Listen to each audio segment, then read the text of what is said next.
In early 2000, Lou and his colleagues at Carnegie Mellon University, USA, figured out a problem in the ongoing CAPTCHA product.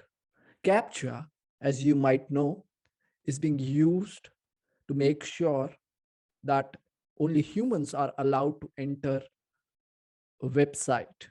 It's a random set of words chosen in order to make sure that the automated software are not able to log in. Hello, everyone.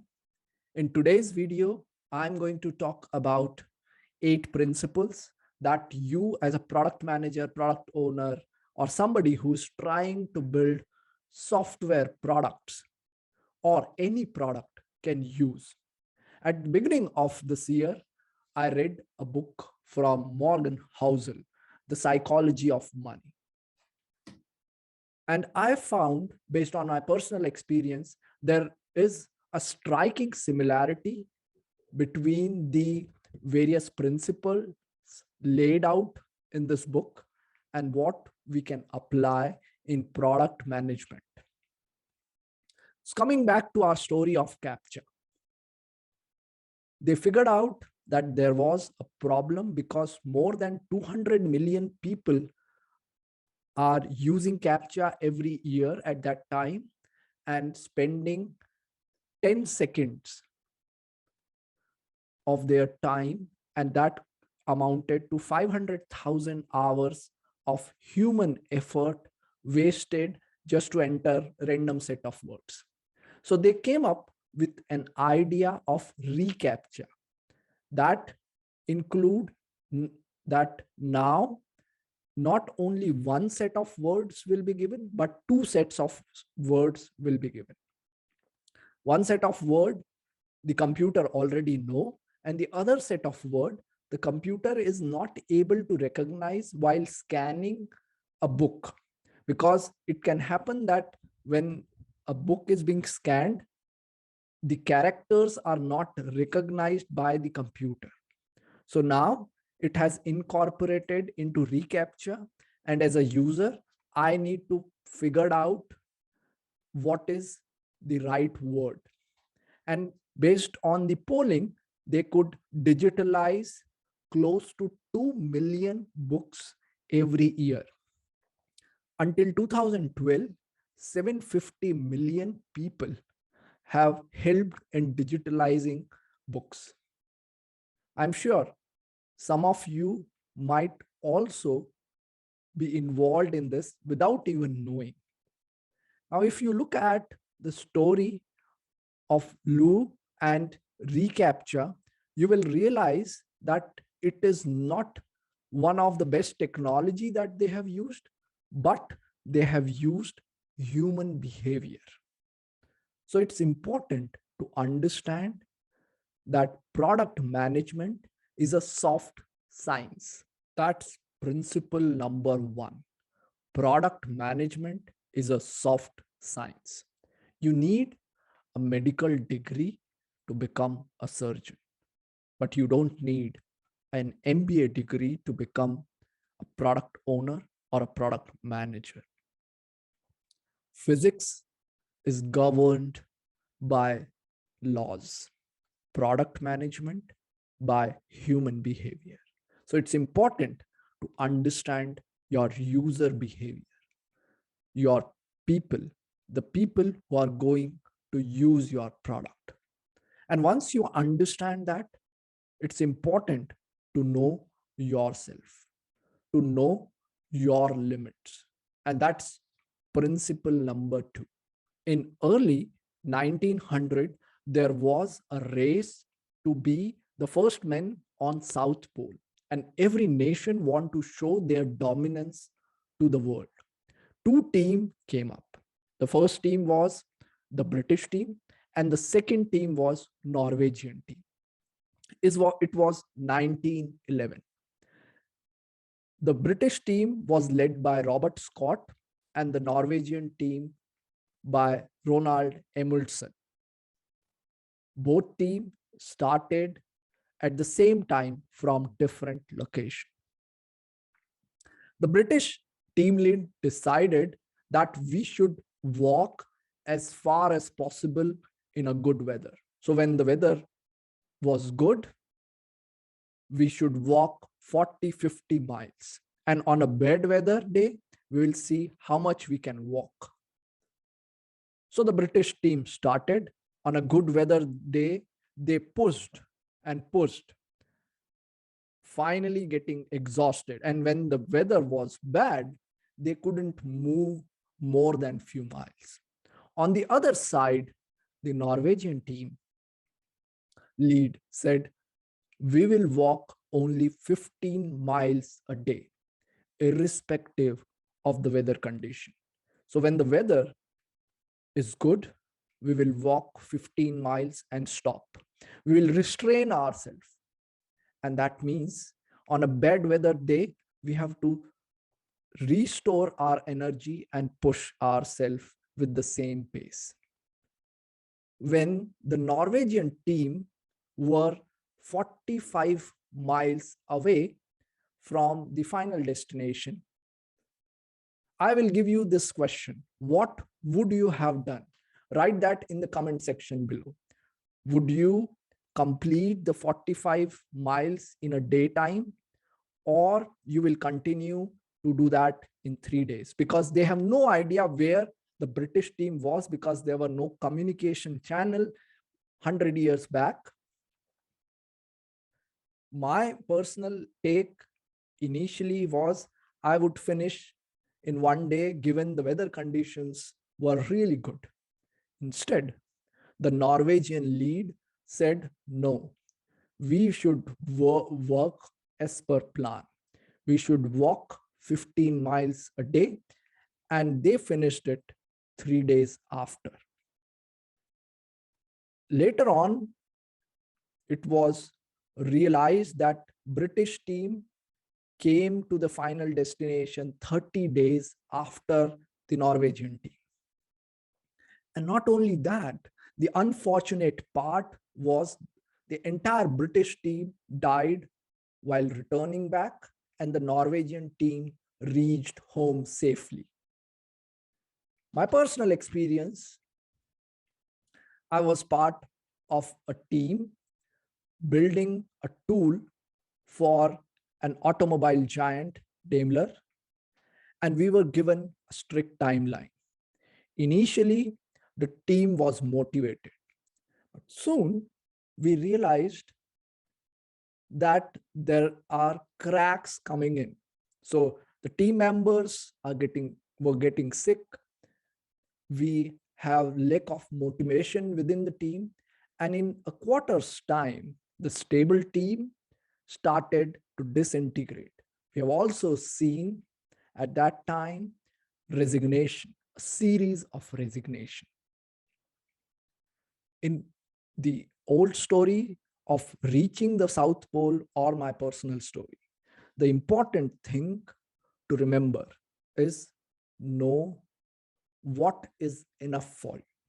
That's principle number 2. Define your enough. As a product owner, product manager, you should always remember that push will always be a failure.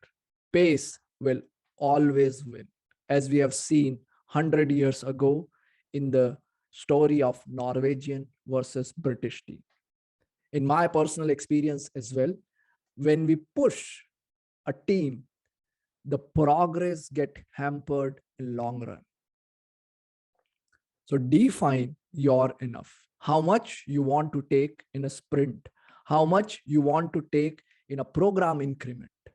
What features are good enough? Don't do too much today that you don't have energy tomorrow to recover. Once you know your enough and defined it, it's important to seek for freedom or independence. In 2008, Kevin and Mike started a company called Boon. It's a photo sharing app where people can click photographs and share it on social media with their friends. After years of work and investing millions of dollars of their investors, they couldn't cross the limit of few hundred downloads and subscribers. On one of the vacation, Kevin went with her wife. He asked her, why don't you click pictures and share with your friends? His wife responded, I don't have a mobile that has good camera. And it was 2008. And I don't know complicated softwares that can enhance my photograph. And that's the reason I don't want to share it with my friends. It immediately clicked Kevin. He asked his co-founder that we have to shift. We have to pivot. 6 weeks later, they launched an improved version with a new name that has filter capability, that has editing capability, and people can use it with ease. The app got viral. On the first day, it got downloaded 25,000 times. In a month's time, 1 million download. In 3 years, with a member of 13 people, the company was sold to Facebook in $1 billion. $1 billion. The company name we now known as Instagram. Now, if you look at the story of Instagram, Kevin mentioned their ability to change, pivot, and their freedom and independence is what made them survive. One personal anecdote on the same topic. I worked with a bank creating a product that checks the risk appetite payments for the bank. We built a feature in 6 months, but in a month's time, we realized that what we have built is not being used actively by the users because it's good to have feature. After introspecting within the team and talking to our stakeholders, we finally decided that we will pick up a feature that is regulatory in nature and that can save millions of dollars for the bank in penalty if we implement it correctly. But that also means that we have to let go the 6 months of work that we have done in the old feature. So we finally took the decision of building right from the scratch. After 1 year, we relaunched the product, and now it is considered to be a success.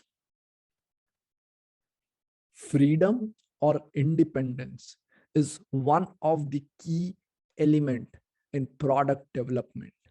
As product managers or product owner go up high in the rank, they get busy with more and more meetings. But you need to understand that in the world of automation, where everything is getting automated, code, testing, product development, your ability to take decision will only come when you have freedom in terms of thoughts, in terms of time. So make sure you have that freedom or independence. And that's principle number 3, freedom or independence. As a product owner, as a business counterpart, try to seek freedom or independence, because the ability to do what you want, whenever you want, how long you want, is the ultimate happiness and an ultimate perk that you can get as a product owner or a product manager.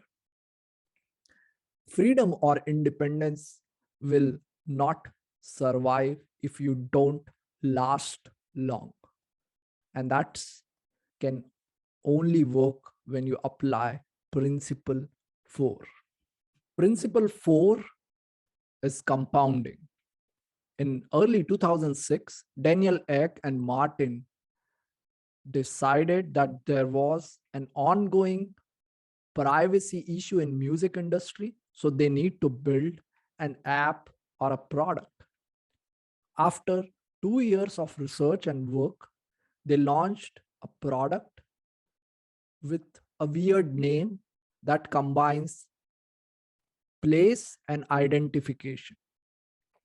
It was initially launched only in limited European countries, Spain, UK, and Scandinavian countries. The free version was available only by invitation. And people who don't have an invitation can get the paid version. 3 years later, they expanded to USA. Today, they have the highest market share as a music app. They compete head on head with Apple Music, with Amazon Music, with Pandora, and control a market share of more than 32%. Over the years, they built a user base with almost zero. In 2012, around 500,000 to 350 million users today. The app we now known as Spotify. Spot stand for place, and identify, they collapsed it to IFI, identification. If we look at the past year, there was also a concern raised with WhatsApp having data privacy issue. And suddenly I and many of my friends wanted to move to Signal. But soon we realized that without WhatsApp, the communication was difficult. So we switched to WhatsApp back again. What does it tell us? That once a product stays for long, it becomes indispensable. Whether it's a story of Spotify, whether it's a daily communication with WhatsApp, survival is the key. And when a company or a product start, it has optimism in mind. But for survival, one has to have features of fear and humility. So it's important to survive long enough to gain all the benefits of compounding in product management. Now, when you survive long, the rules of the game also change. And that's principle number 5, that you will change, the customers will change. In early 2000, Netscape team started a project called Mozilla, and they created one of the finest browser at that time, Firefox. Many of you who were the early adopter or of internet or user in early 2000 realized that there were enough incapabilities in Internet Explorer, performance issue, not able to open basic JPEG or PNG files. And soon Firefox captured the marketplace, and they were the leader by first decade of 2000, the most respected browser at that time. But soon, in the second half of the decade, from 2010 onward, the market share of Firefox began to drop. From 32%, it is 4% now in 2021 and 22. Chrome has replaced it with a staggering share of more than 66%. And what does it tell us? That people's behavior change, even when we know that Google is collecting more information about us, and Firefox, on the other side, is generous enough not to collect information for the advertisement for their own business purposes. We changed our behavior. My personal experience, I worked on a product in Netherlands with a big European bank. We created a product on liquidity management for managing the various cash pooling account of corporate clients. The product was launched and people and the corporate client loved it. But over the years, the, the product died out. The reason? The corporate clients now wanted to use new product from small fintech companies.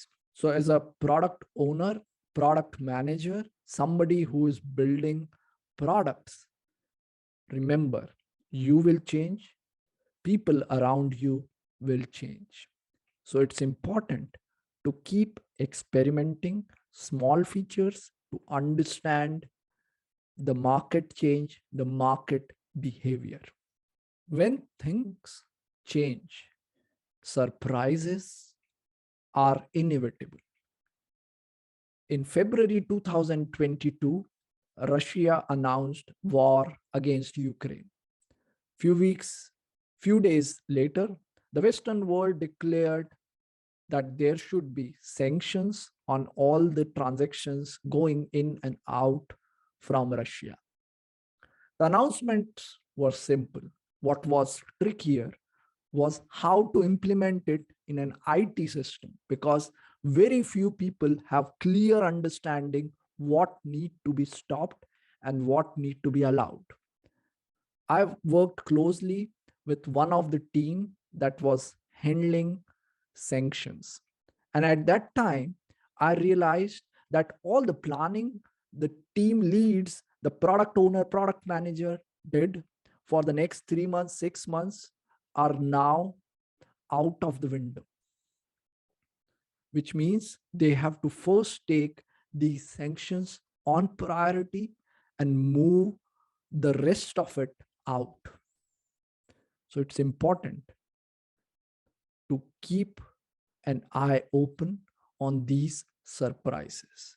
So the sixth principle as a product owner, product manager, you should remember is surprises, because there are 4 most commonly used words in product development.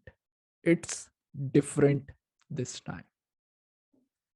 And when you have surprises and when you know you will get surprises, it's important to save your resources. The principle number 7 is save resources. A tortoise breathes 4 times in a minute. A human being breathes approximately on an average 15 to 18 times a minute. The difference, tortoise lives in an average life of 150 to 300 years, and a human being an average life of 60 to 80 years. So it's important in life to save resources. If we take an example of Louvre Museum in Paris, it has close to 600,000 artworks. But on a given day, only 35,000 artworks were presented on walls. So as a curator, it's important to keep a large part of our artworks off the wall to make the museum looks good than on the wall. As a great filmmaker, editing is the key. As a great song composer, dropping a song can make your album a blockbuster. And the same goes with product management. With product management, saving resources is the key. A good product is the features that you don't see, the features that were dropped by the product owner or product manager, saying no to the stakeholders. There is no better way to spoil a product than putting a lot of features into it. So save resources. Once you save resources, take care of surprises, you think you are safe. Let me tell you the last principle, and that is the idea of luck. Luck plays an important role.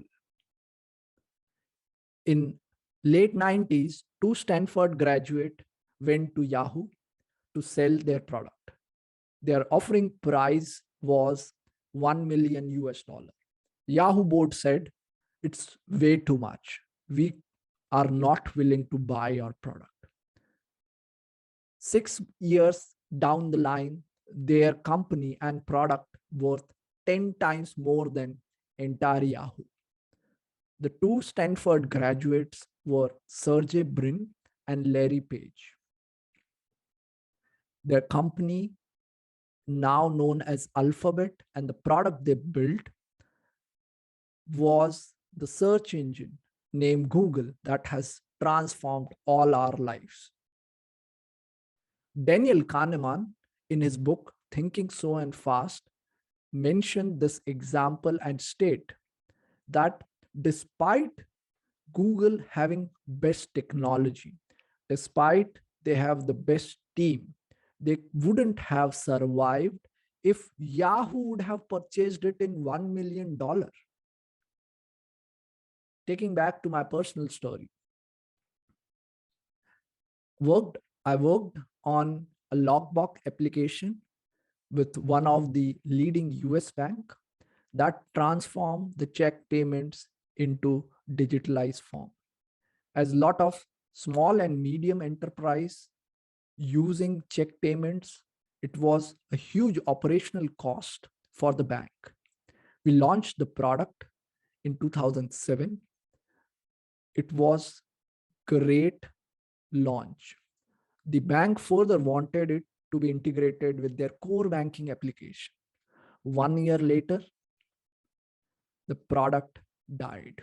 Nobody pursued it. The reason, in 2008, there was a global recession in US, and that made companies to rethink their strategy and cut all the budgets. In the story of Google, the product survived because of luck. In our story, the product died because of luck. Remember, there are certain things that goes beyond your control. And that's what Bill Gates mentioned. Success is a lousy teacher. It seduces you that you can't fail. To summarize, we have seen that product management is a soft science. It's also important to not only understand your customer, but knowing you're enough. Remember the Norwegian and British team story. Once you know you're enough, you need a sense of freedom or independence. A freedom or independence will only thrive when you look at the principle of compounding on be in the market for long. And when you stay long, the rules of the game also change. So you will change, the customer will change. And when things change, there will be surprises. And to deal with those surprises, you have to save resources. There are some things that are beyond your control, and that's what we call it luck. So this summarizes the psychology of product. I hope this will help you in guiding your product much better and giving a better framework. Thank you very much for watching this video. Mention your comments in the comment section below, and I see you next time. Thank you very much. Bye-bye.